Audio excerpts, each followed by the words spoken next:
मध्य आणि हार्बर रेल्वेवर रविवारी मेगा ब्लॉक असणार आहे। मुख्य लाईनवर माटुंगा ते मुलुंड दरम्यान अप आणि डाऊन धीम्या मार्गावर ब्लॉक घेतला जाणार आहे, तर हार्बरवर कुर्ला ते वाशी दरम्यान अप आणि डाऊन मार्गावर सकाळी 11 ते दुपारी 4:10 कालावधीत ब्लॉक असणार आहे। एसटी म्हणजेच राज्य परिवहन महामंडळाच्या बस आता एलएनजीवर धावणार आहेत। एसटीच्या ताफ्यातल्या 5000 बसेसचं एलएनजी म्हणजेच द्रवरूप नैसर्गिक वायू या पर्यायी इंधनावर चालणाऱ्या वाहनांमध्ये रूपांतर केलं जाणार आहे। कतार इथल्या किंग 11 या गॅस कंपनीसोबत याचा करार झाला। सुरुवातीला 90 आगारांमध्ये एलएनजीचे पंप उभारले जातील। सोलापूर विमानतळाचं उद्या उद्घाटन होणार आहे। पंतप्रधान नरेंद्र मोदींच्या हस्ते दिल्लीतून ऑनलाईन पद्धतीने हे उद्घाटन होणार आहे। विमानतळावर एलईडी स्क्रीनची व्यवस्था करण्यात आली, तसंच 80 जणांना निमंत्रण देण्यात आले। उद्या उद्घाटन होणार असल्यानं सोलापूरकरांची आता प्रतीक्षा संपली। एक किंवा दोन विषय राहिल्यानं अपूर्ण राहिलेलं शिक्षण पूर्ण करण्याची संधी सावित्रीबाई फुले पुणे विद्यापीठानं उपलब्ध करून दिली।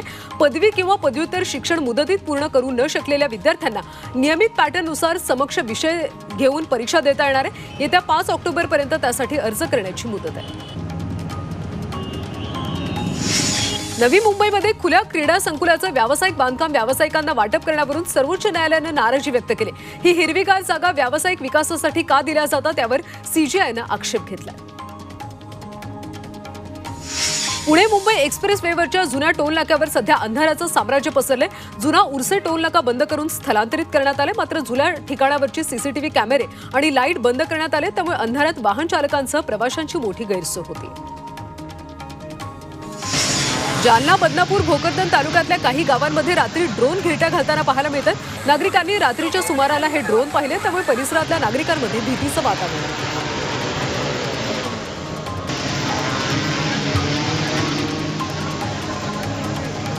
त्यातल्या कार्लागडावर नवरात्रोत्सवाची लगबग पाहायला मिळते। सध्या कार्लागडावर एकविरा मंदिराची डागडुजी रंगरंगोटी सुरू आहे।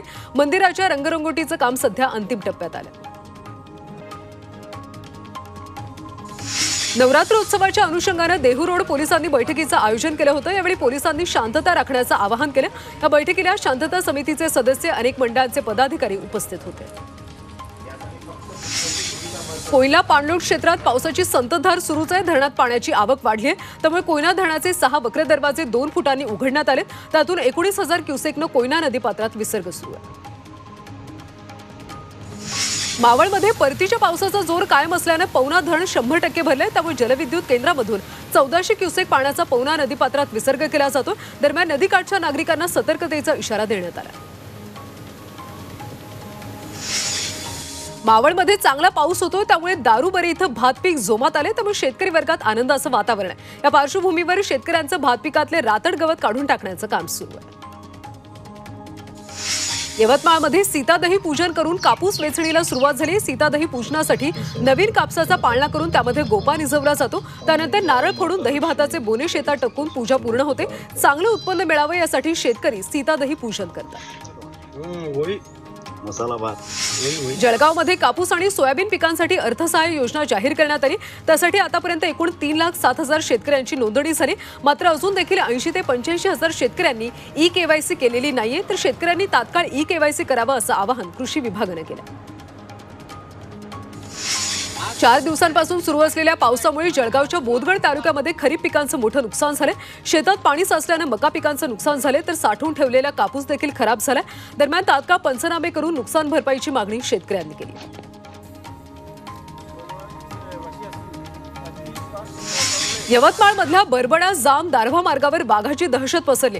2 वाघ या परिसरात फिरत असल्याचा शेतकऱ्यांचा अंदाज आहे। या वाघानं 3 जनावरांचा फडशा पाडलाय। वाघाच्या भीतीनं शेतीची कामं रखडली आहेत, मात्र वन विभागाने याकडे दुर्लक्ष केलं।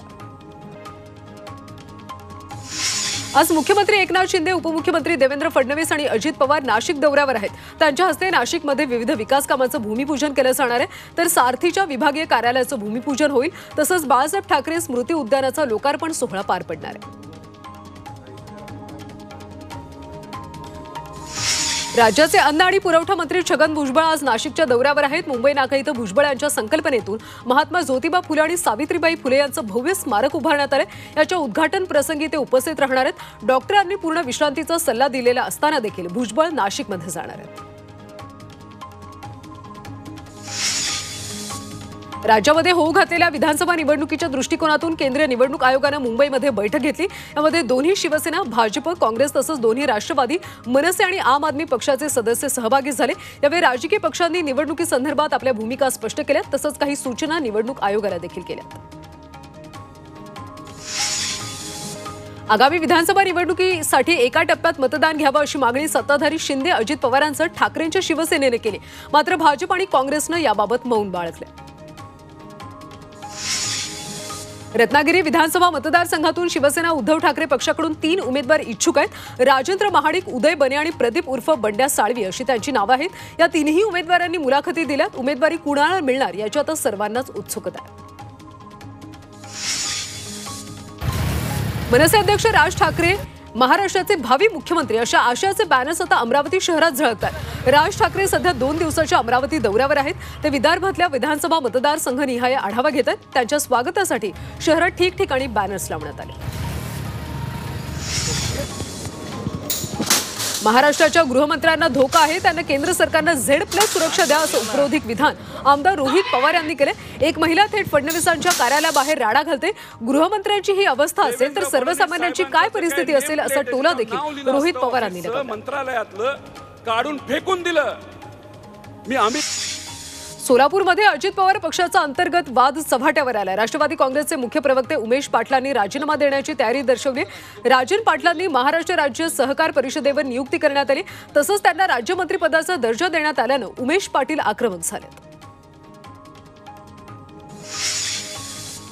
सिनेट निवडणुकीमध्ये ठाकरे पक्षाच्या युवा सेनेनं अभाविपचा दारुण पराभव करत सर्व 10 जागा जिंकल्यात। राखीव प्रवर्गातल्या 5ही जागा युवा सेनेनं जिंकल्यात।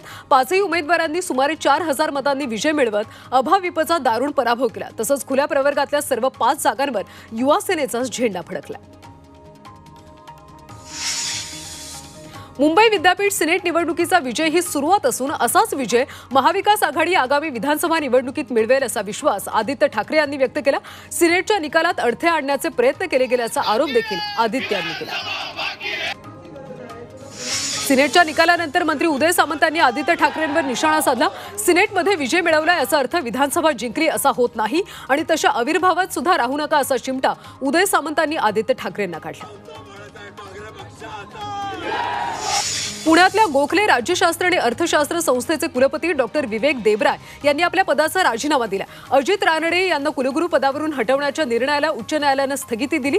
या पार्श्वभूमीवर संस्थेच्या कुलपती पदावर राहण्याचा नैतिक अधिकार नसल्याचं नमूद करत डॉक्टर देबराय यांनी कुलपती पदाचा राजीनामा दिला।